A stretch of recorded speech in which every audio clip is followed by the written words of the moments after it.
The NFL preseason is over, but we still have almost 2 weeks before the NFL season kicks off, which means plenty of time to prep for your fantasy football drafts if you haven't already had it.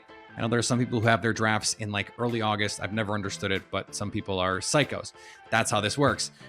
Joining me now from Locked On Dynasty, Marcus Mosher. And Marcus, as you finish up your prep, you've probably had 3 or 4 drafts already because that's just how this happens. People.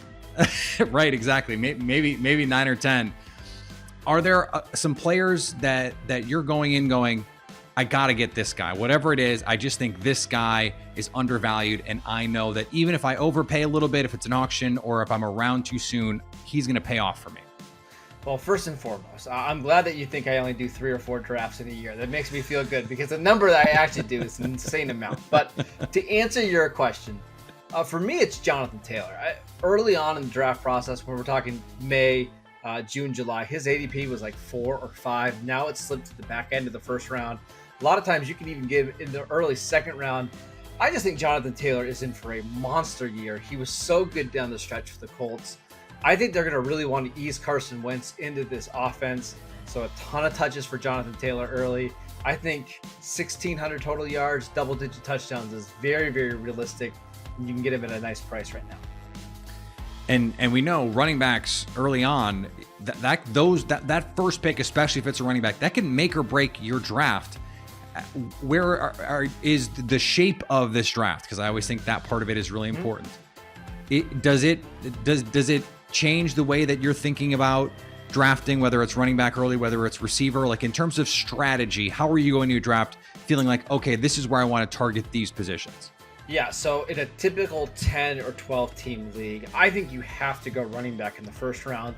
The only player that I think I can justify other than a running back is Travis Kelce because he just gives you such an advantage over everybody else. But I think the first 14 or picks should be running backs.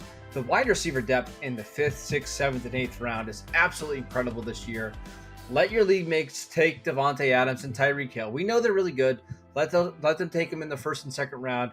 You're going to love the receivers you grab later and just load up on running backs and tight ends early. It is nice, though, those top-end players, the Devontae Adams and the Tyreek. It's just like a warm blanket to have every week in your lineup. You know they're going to deliver for you. If there are some guys going later, rookies always get overdrafted, but they're also the most fun players to talk about. So whether it's a rookie or whether it's maybe a second-year player or third-year player who you think could have a chance to break out as maybe a little undervalued, who are the young guys at the end of drafts that you think people should be keeping an eye on? Yeah, I mean, I'll give you a guy that I drafted tonight, actually fairly early, and that's Laviska Shenault, the wide receiver for the Jacksonville Jaguars. You probably don't have to spend a 6th or 7th or even maybe an 8th round pick on Shenault. But I just think this is a guy that Trevor Lawrence already seems to like. We saw him score a touchdown on Sunday.